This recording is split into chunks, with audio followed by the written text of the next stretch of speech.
Someone snaps their fingers outside my window every night at 3 a.m. The neighbors warned me not to look at him. I heard the snapping the first night I moved into my new house. My neighbors had told me earlier that I should never, under any circumstances, look at the man. If I did, I would sorely regret it. When I asked them what happened if you looked at him, they didn't say a word. Instead, they just looked at each other and the husband shook his head. I should have taken their advice. By the time I was in bed that night, I had already forgotten about their warning.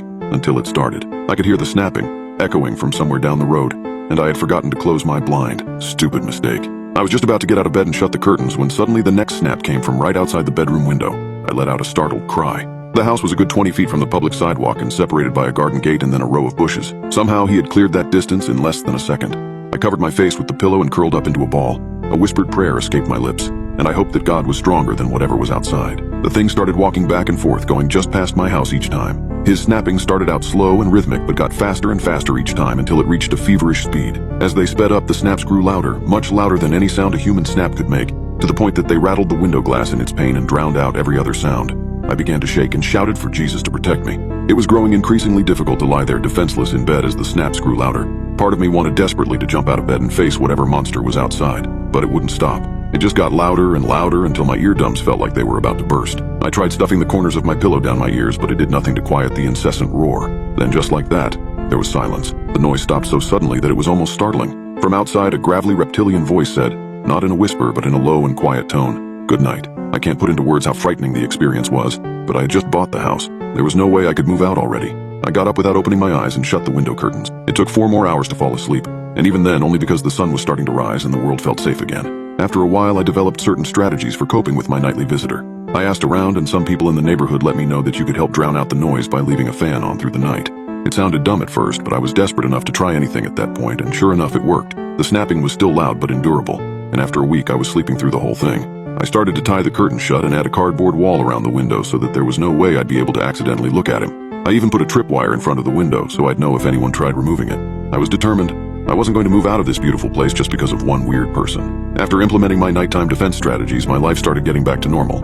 I settled into my new job and even became friends with a couple co-workers. One was a goofy guy named Tyler who's stupid in a fun-to-be-around kind of way, and the other was a beautiful girl I was flirting with named Amanda. I thought we'd all be friends for life. I just didn't realize the horrifying reality that it was about to get cut short. I had the dumb idea to invite both of them over for a little party at my place. We started off with board games, pizza, and beer, then more and more beer. And it didn't take long until Tyler wandered into my room. "What the hell is this stuff in your room?" Tyler shouted. I froze. I had gone so long without waking up at 3 a.m. that I had half forgotten about the thing that roamed the neighborhood. I looked down at my watch.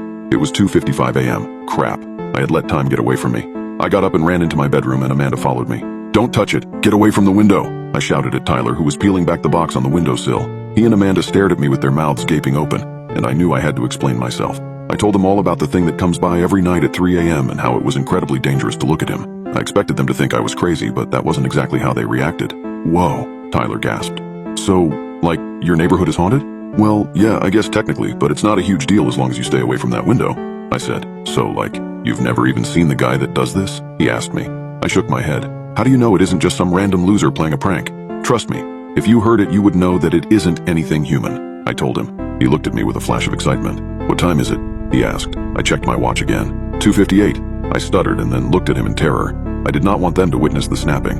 "We can't be in here. Let's go back into the living room," I blurted and tried to herd the two out of my room, but Tyler wouldn't budge. "No effing way, man. Now that we're here, I want to hear this thing.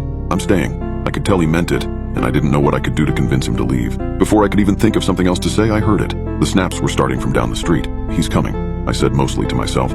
Tyler and Amanda fell silent and strained to listen for the sound of his arrival. "I don't hear," Amanda started to say, but she was cut off by the sudden sound of snapping that came from right outside the window. I groaned. He was here. Tyler, who was facing the window, fell backwards onto the floor. "Holy crap," he giggled. "It's real." I didn't like the look I saw on Tyler's face. He was eyeing the window up and down like it was a roller coaster he was about to ride, a plunge into adventure that he was ready to take. "Come over here, Tyler. It's not safe by the window," I said, but my words were lost on him. "Tyler, get over here," Amanda yelled. The snapping started to get louder and Tyler's visage changed from excited to afraid. However, that glimmer of adventure still shone in his eye. "Why can't we look at him again?" Tyler shouted over the growing noise. He started to move hesitantly towards the rattling window. I tried to shout back an answer, but the snapping was already deafening and it drowned out any sound of my voice. The fan was turned off. Amanda covered her ears and crouched down to her knees. I could tell by her face that she was crying. For a second, I bent down to comfort her, and when I looked up, I just barely caught Tyler's mouth moving.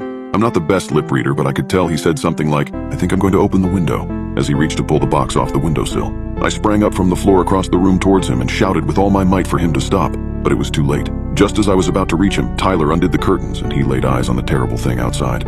I shielded my own eyes with my elbow just in time, but that didn't stop me from hearing Tyler's screams, because as soon as Tyler opened the curtains, the snapping stopped. The thing outside the window let out a deep animal moan of pleasure, and then all we could hear was a mortifying, blood-curdling wail. It came from Tyler. After a few seconds, the screaming subsided, and I hesitantly decided to open my eyes. Tyler was sitting in the corner, slumped over like a drunk. His mouth was turned up in a slight smile and drool poured out of the corner. "Tyler," I began to talk to him. He looked over when I said his name, and I saw that his eyeballs were all white. They didn't pupils or irises, not even any veins. They were just pure white, like two cue balls stuck in his skull. He smiled wider. "Tyler, are you all right?" I asked. "I'm fine," he said dryly as he stood up. I looked at the watcher and he has helped me truly see. He took a step toward us. "I think you two should look. I promise you won't regret it." He took another step forward and reached a hand out in our direction. "Just take a quick peek. I won't tell anyone." At that moment, a dull thud came from the window. Tyler went on talking and staggering towards us. I put a protective arm out in front of Amanda in a feeble attempt at shielding her from whatever terribleness had entered the body of our friend. "You should take a look. It's not so bad. It's not like what they've told you." There was another thud against the window. It sounded like something was pounding on the glass. "I promise I wouldn't lie to friends," Tyler said. Thud. "Do I look like I'm hurt?" I wanted to answer that he did look hurt, but I knew it wouldn't do much. There was something very wrong with him. Looking out the window had changed him. "Tyler, what is that thing doing?" I asked him tentatively as I took a cautious step backward. Thud. "Who?" Tyler asked me. "That thing outside. Oh, he's banging his head on the glass.